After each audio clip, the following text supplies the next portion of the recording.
Сәлем қыздар, бүгін молочная девочка тортын жасаймыз сіздермен бірге. Бізге керекті ингредиенттер: айналайын сушонкасы трежеланияның, еріген сары май, 2 жұмыртқа, 1 шай қасық әзір литр и ұн керек.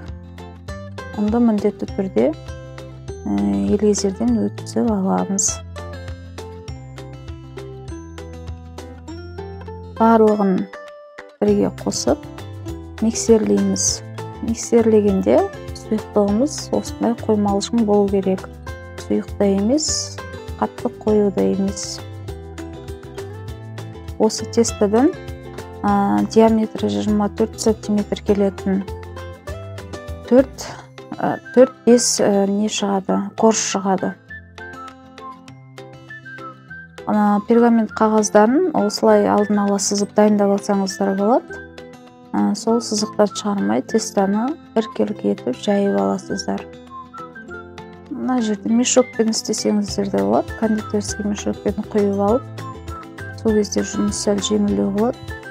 Менде мешок болған жоқ, сондықтан қасықпен жайдым. Тесте 180 градуста өте тез піседі, 5 минутта піседі. Көтеріліп, қатты кетпеу керек, қатты піспей де қалмауы керек. Негізі теста өте нәзік және де тез піседі.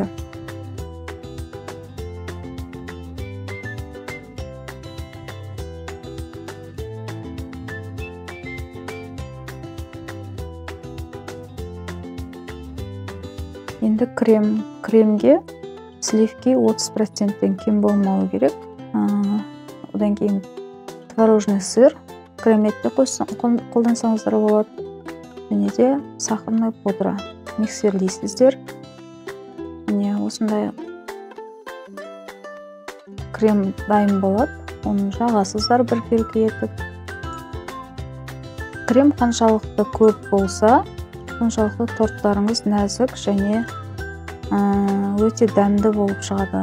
Крем аз болып қалса қатты әрі құрғақ болып қалуы мүмкін.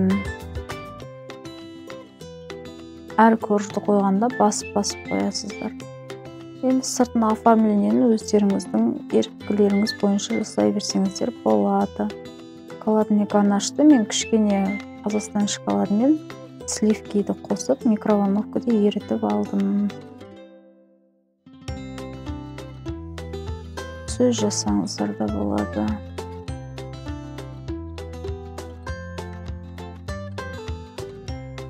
Енді мына жерде менің бірінші рет сөз жазуым, бұл өмірімде бірінші рет жазып отырмын.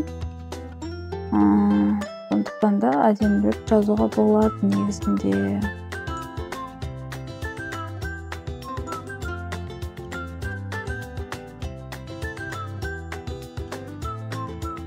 Барлығы да үй жағдайында дайындалған, ешқандай артық құралы ештеме керек емес. Болса әрине нұр үстіне нұр. Бірақ үй жағдайында осылай өздеріңіз қолдан натуральный торт жасап жесеңіздер керемет.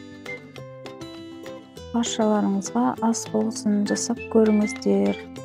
Комментарий қалдырыңыздар, лайк басыңыздар.